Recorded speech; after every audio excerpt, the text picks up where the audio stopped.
All right, loves, welcome to Cycle Chats. This is a space of connection and curiosity, and we are here to share our own insights and journeys around cycle syncing.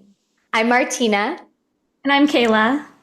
and we are so glad that you're here connecting with us in this space. We weave ceremony and ritual into every aspect of our lives. So before we jump into the medicine of cycle syncing, we are going to drop in with you and move through a short meditation and connection to our breath. So get yourself comfortable, close down your eyes, and be ready to connect in.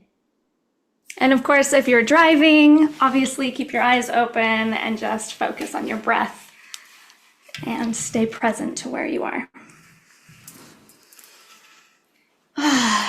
So just take a breath or two, maybe shake out any of the tension from your day. Just wiggle your sits bones, your hips. Really say hello to the deeper parts of your body.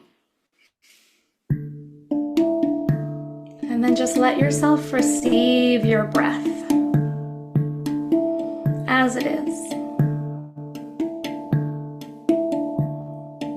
Receiving the sounds of this handpan.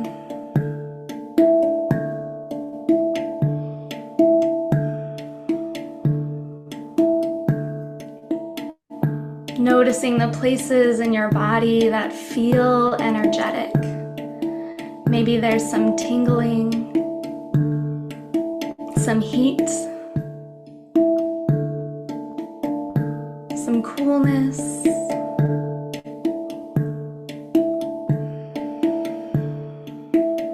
Maybe there's even some tension. Just noticing the body.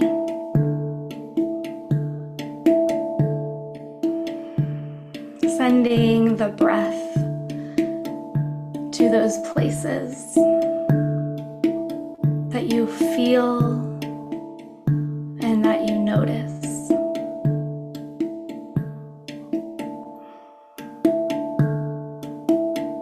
Letting the breath create space around these places as you slow down just a little.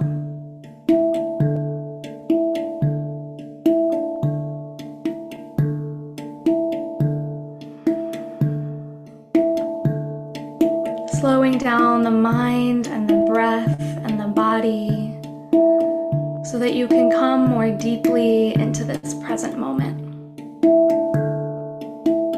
Not just with you, but with Martina and myself, and these conversations and curiosities around our cycles, around our bodies, around our nutrition, and our ability to nurture and love ourselves. No judgment, no fear, just noticing the curiosity of what could be, what already is.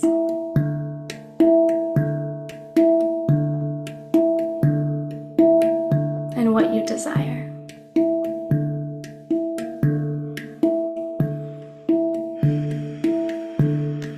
Take another deep breath and let it all go. Get as empty as you can get.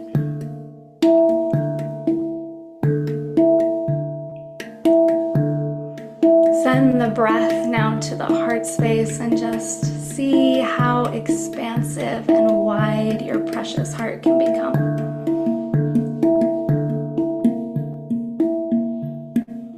And drop down with the breath even deeper into the solar plexus or the navel, the place where the diaphragm expands with each breath. Can you drop now into the hips? Slowing down, getting heavier, wider, deeper.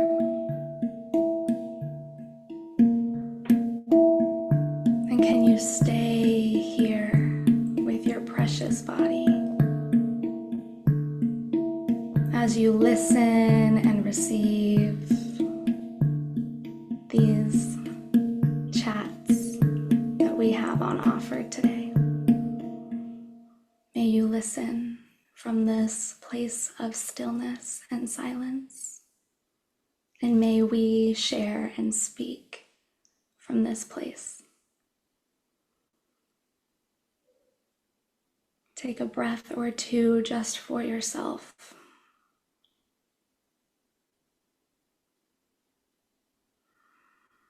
And staying so intimately connected with your body, begin to let light into your eyes, returning to this space, sharing a connection with one another without losing your connection to your hips, your solar plexus, your heart. Welcome to Cycle Chats. I'm Kayla. I'm so glad you're here, and I'm super excited to share some wisdom with you about the moon. So excited. Thank you for leading us through that, Kayla, and sharing your medicine. That was beautiful. And I feel so alive and excited to connect with everyone in this space. We're going to be talking today in honor of a program that Kayla and I have created together called Lunar Living. But the main purpose of this space really is to just kind of open a connection point and a space of curiosity for you to continue to connect into yourself deeper and for us to share some of our own journeys around what it means to live and move in honor of our menstrual cycles and the moon cycles and the earth cycles that are all around us and within us all the time. Yeah.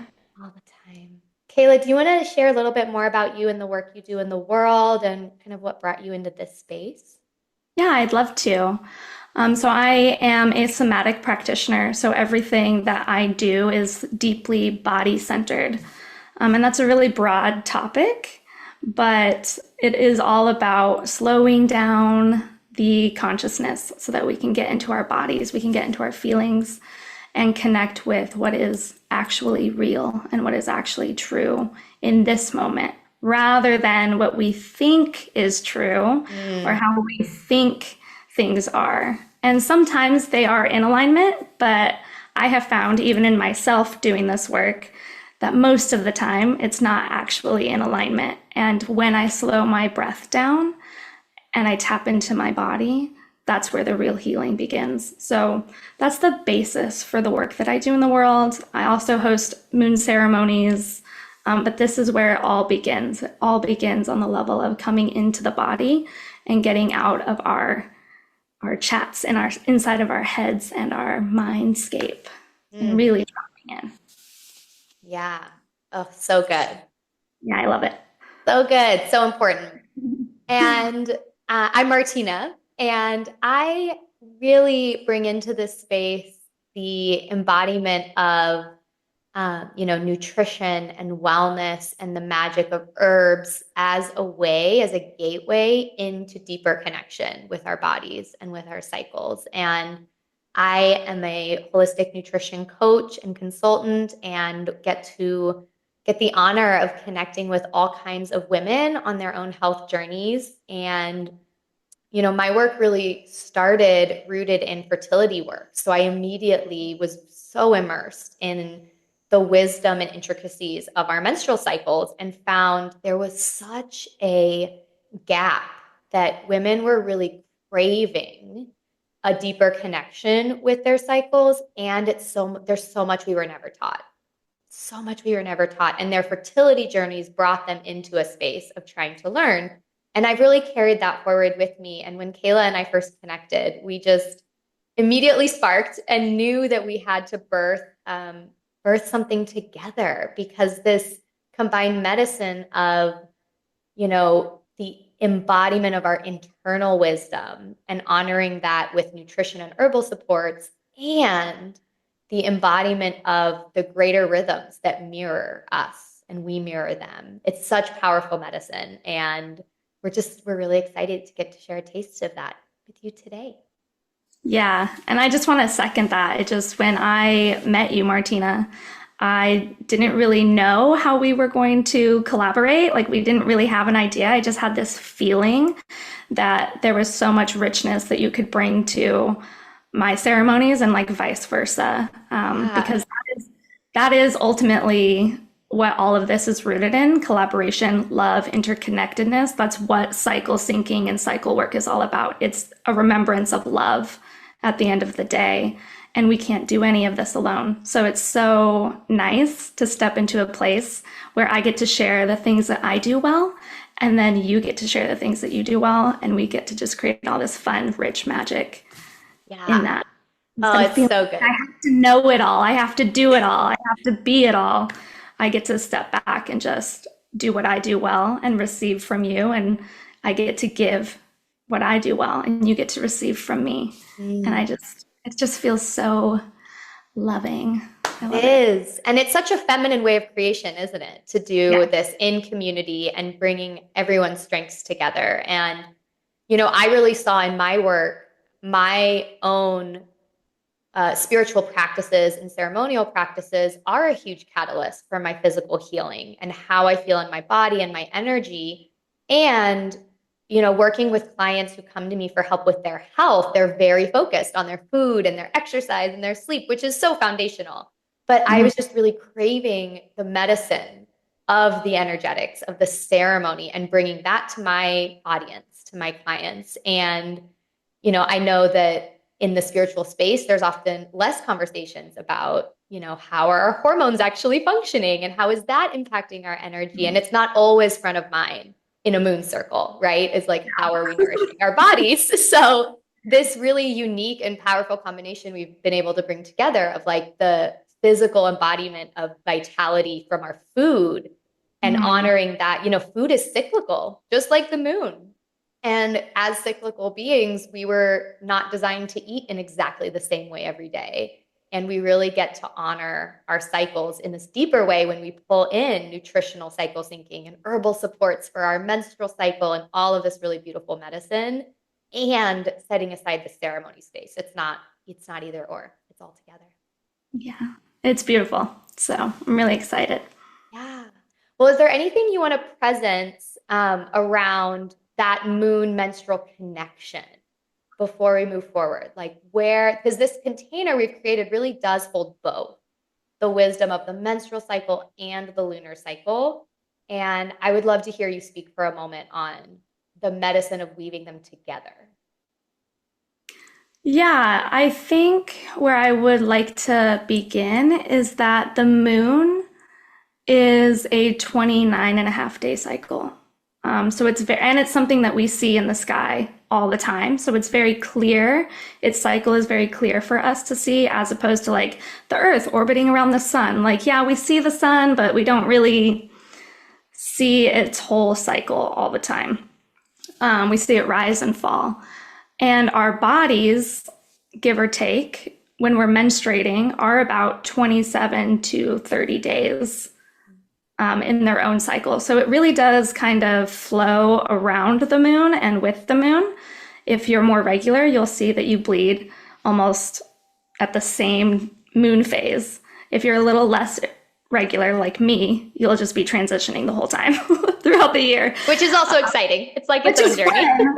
It's fun, but it's chaotic Yeah. sometimes. But there's medicine in that, Yeah. and you get to deepen into like, oh, I'm bleeding on like a waxing moon instead of a waning moon. How do I feel? What are my energetic levels now, and what's actually wanting to come through? So there is this link between the length of cycles with the moon and our bodies. Mm. And even if you're not menstruating anymore, or if you currently just your cycle isn't there due to like birth control or having babies or whatever it is, the moon can really help regulate your internal hormonal insight so that you can still connect with some form of cycle internally, even if you're not having one. Mm. So you have an anchor, and it can really bring a lot of light and beauty and just groundedness to your body when you feel maybe that there's not a lot of ground in your body right now. So we can lean on both, right? It's not an either or thing. You can listen to your menstrual cycle, you can listen to the moon cycle, or you can try to blend them and see how they interact with each other. There's just so many ways to pull on these threads, and I think that they mirror each other really, really wonderfully. Yeah.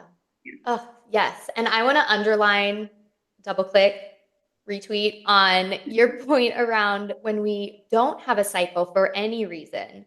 This is a question I got a lot in my community because I teach a lot about nutritional cycle syncing. And I would get questions around, well, I'm on birth control, or I am pregnant, or I had a baby. And it's incredible to see how our cycles exactly mirror the lunar cycles, and how both the nutritional wisdom and the energetic wisdom is always available to us, whether no matter what's happening in your personal womb in this season of life.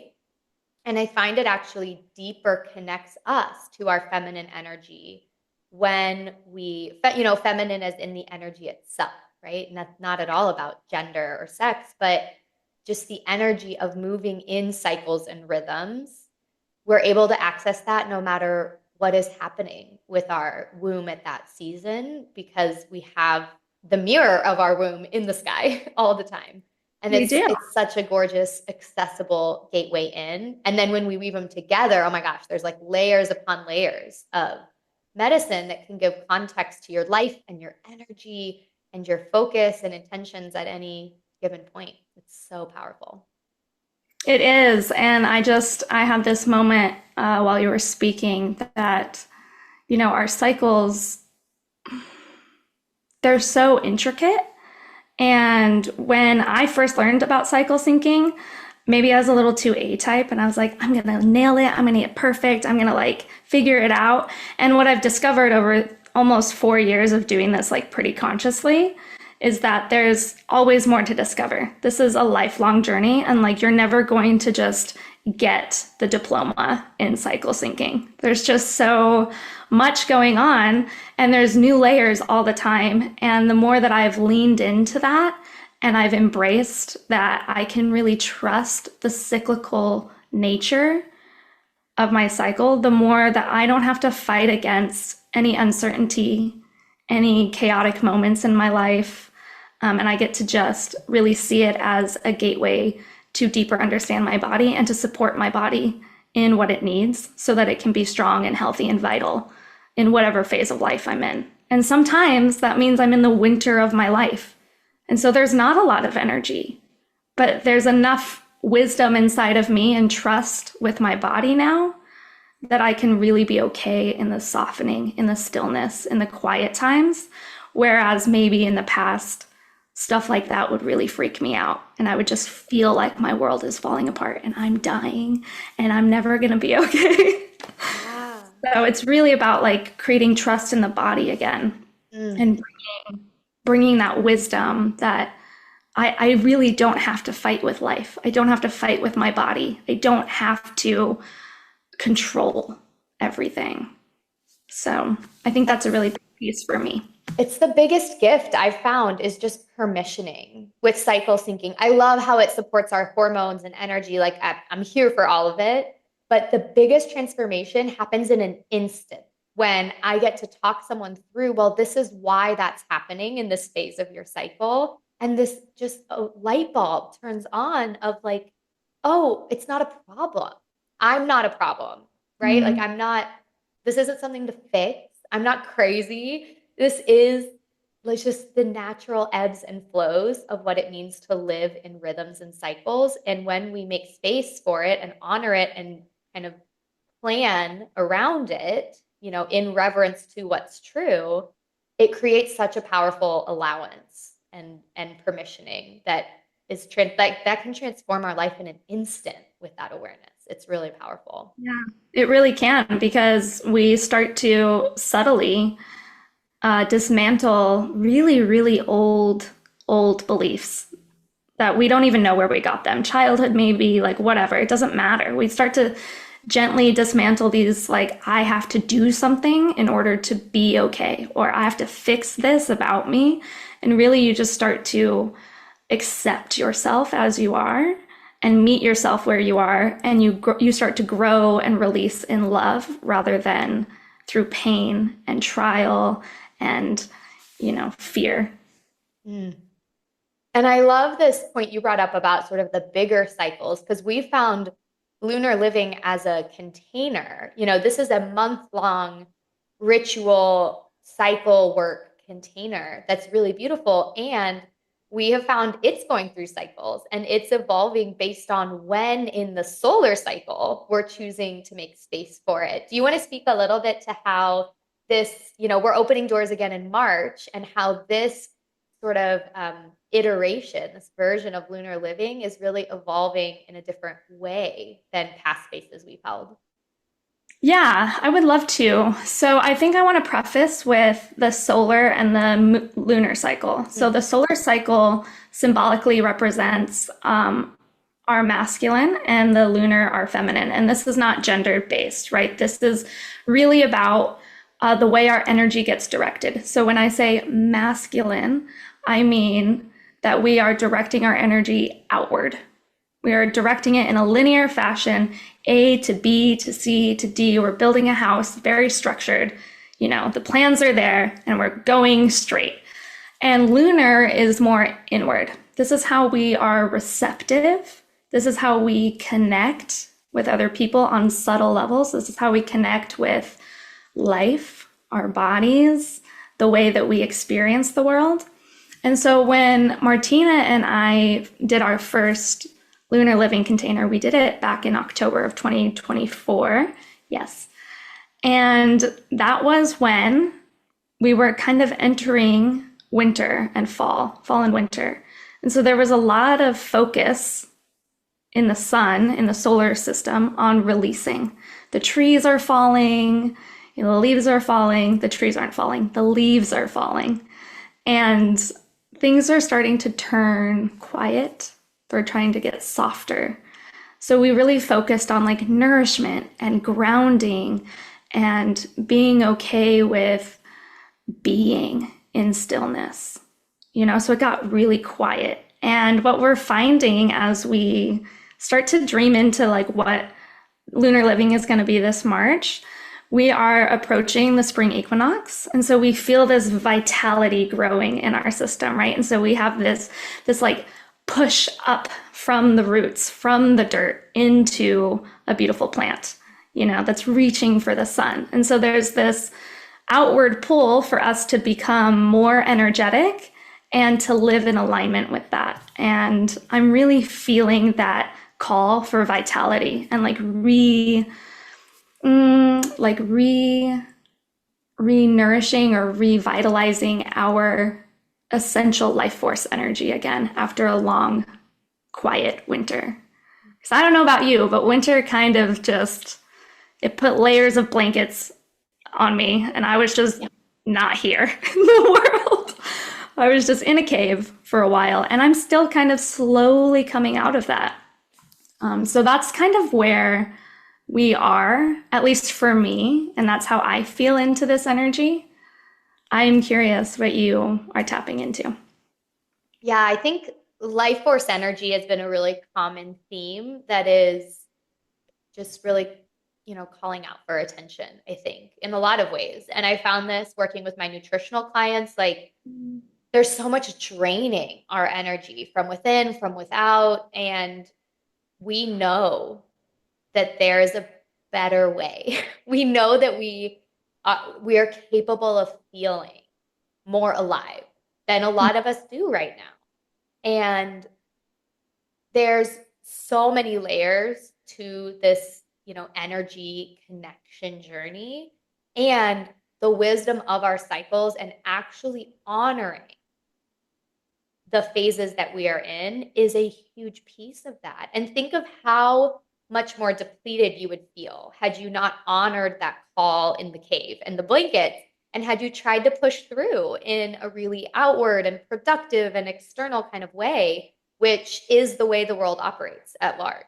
So a Yeah. lot of us have these pulls towards rest, towards intimate connection, towards social spaces, and we're not able currently to honor them because of the way our life or our world is set up, or because we've never had access to the strategies to understand what that is. And so that sort of, you know, masculine consistency that the world really values is such a drain on our life force energy. And as a health coach, one of my favorite things to do is just dismantle this idea of consistency because it's bullshit. Like it's not, it is not the way we need to um, really honor and nourish our bodies. Dedication and devotion absolutely have a place.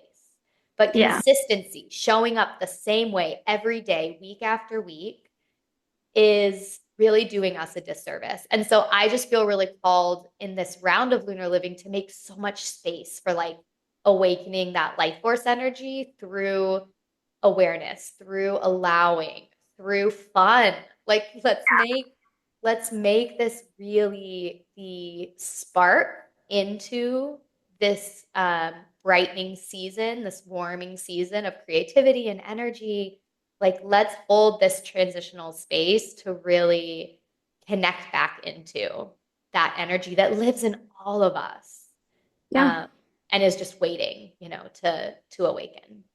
Yeah, it's like a little dormant, and I just feel really called to like weave in the Lunar New Year that happened a couple weeks ago. It's the year of the snake. And the snake, when we think about snake in our culture, it gets a lot of like negative connotations sometimes. It's associated with like biblical stories about like devil and like evil and stuff like that. But also in other like esoteric and Eastern cultures, and spiritual traditions, the snake is representative of our life force energy. And in Kundalini, which is a type of like yoga, there's something called a Kundalini awakening. And it is represented by like a dormant, coiled up snake or dragon that for whatever reason, like something makes it come alive and it starts to uncoil and then rise up the spine and awaken your vitality and life force energy. So we're actually really poised this year to really step into new ways of awakening our vitality and not through like a to-do list, Mm. right? Like this isn't about like, how do I become like my most vital self?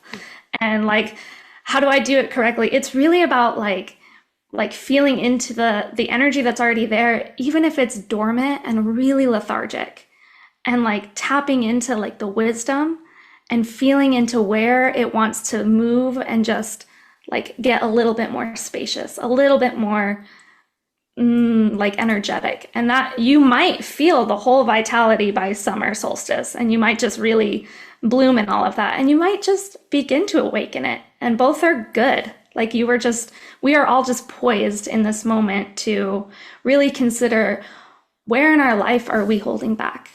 Where in our life are we not allowing ourselves to feel the body and to let it move through us? Where do we shut ourselves down because we're afraid? Or where do we feel limited? Where do we not let ourselves grow and expand and feel spontaneous and alive and expressed? Like these are the things that I'm really excited to tease apart in lunar living. Yeah. And using the wisdom of our menstrual cycles and the lunar cycles as sort of a roadmap down that Yeah, journey. for It's so sure. good. It's gonna be fun. So fun. Well, Kayla, before we wrap up, is there anything else being presenced for you that needs to be said? Hmm. Maybe. Do you have something? Because I think I need to just drop in for a Yeah. second. I think I'm just feeling really called to say, you know, if you're listening and connecting to us in this space and you maybe you've come into this space with a rich experience working with the moon and are now curious about what does it mean to weave in that wisdom with nutrition, with medicine, with herbs. And maybe you're coming into this space very focused on your health and now get to expand out into what would it look like to layer the ceremony and the greater cycles in our world onto that, whichever way you're coming in. I think I just feel really called to emphasize that, you know, the life force energy, the vitality that so many of us crave, it is available to all of us. And we all have different paths there. And Kayla and I have just felt so honored and grateful to be able to hold a space to help folks find that. And whatever your journey is there, I think I just want to encourage you to like keep digging, keep getting curious into what your body's asking for, what your cycles are teaching you. Um, we're gonna continue this conversation in some future episodes. And so just coming back into a space of curiosity and connection around what this wisdom might be ready to show you on your journey towards vitality and acceptance into your body and your life. Mm. Yeah, that feels really resonant. Just as you were speaking, I was reminded about something you said earlier in this episode, where you were like, if you didn't listen to that call to go into the cave in winter, I didn't, because I didn't want to interrupt you because you were so on fire, but I wanted to say, like, I just wouldn't be here right now on this call. Like, none of this would be happening. I would have no energy. I'd be so depleted. I would probably feel really behind in the year. I'd be judging myself. I'd be like, why am I not doing my New Year's resolution goals yet? And why am I not doing my garden yet? And like all of this, like judgment about everything. And what I found was like in listening deeper to my cycles and just surrendering to what is that my energy begins to lead me into divine timing and into divine connections and into spontaneity, which brings more life and vitality to my body. Rather than me having to go out and like chase it or find it or like siphon it or even protect it. I don't even feel the need to protect my energy anymore because I know how to manage and move with my undulating, if you will, levels of energy. And so I think I just really want to invite slowing down. When like that play is going to come from the spaciousness and the slowing down. And when we do listen to our cycles, it does kind of create a moment of disorientation, especially if we haven't done it so fully in the beginning. And that can mean so many things to our mind, and we can make it mean that like this isn't working, this isn't right, but actually things are just falling right into place. And things are falling away so that you can, what's the word I want to use? Reclaim some of your lost energy that has been depleted into old systems and old ways that are just not working. And so I think that's my intention, is really just to drop all the old ways and the parts of me that really cling to that because it feels safe or because it's familiar, and really open myself up to the curiosity of what could my life be? How could I feel more alive? Even if I don't know what that means just yet. I just really feel the curiosity piece around, what am I ready to feel? What do I want to feel? And how can I give myself even just like 1% of that? So I think that's where I want to end. I feel complete. Beautiful. Yeah. Well, There goes the microphone. there she goes. The microphone's done as well. Yeah. We are complete. We're so grateful to have connected with you in this space. So we have a lot more to say. Kayla and I could talk about this for an entire day. And we really wanted to offer you some bite-sized spaces to sink into and connect. So there will be some future audio journeys, some future audio episodes coming out. We really want to dive into like, if this is so powerful, why aren't we doing it? What's stopping so many of us from tapping into this medicine? And I feel really called as well to deepen into the transitional medicine going on in our world right now between this Yes. winter and spring season and this emergence from the cave and how that can influence our menstrual cycles and lunar cycle work. So stay tuned, stay in touch.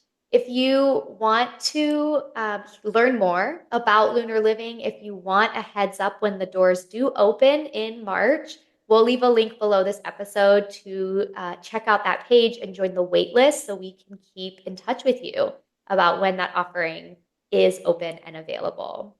And in the meantime, Kayla, you have a beautiful email space. If folks want, like today, they don't want to wait, if they want to start deepening into their moon work, will you leave us a link as well? Yeah, it's just I send out a moon email every 2 weeks, one before the new moon, one before the full moon, and I just talk about the energy. It's free, and then I invite you into some ceremony space if that's calling you. So Beautiful. feel free to just sign up with the link that we leave below. Fabulous. Well, we'll leave those links for everyone down below this episode, and we look forward to connecting with you in the next episode. And in the meantime, take beautiful care of yourself, slow down, make space, and get curious. Yeah, thank you all for being here. And I just want to offer my gratitude to spend some time in this curiosity with you all. Thank you, Martina, of course, for this space and for your beautiful linear direction, because sometimes I can get very airy fairy. So thank you for keeping me grounded. As we said, we're a good match. I just really appreciate it.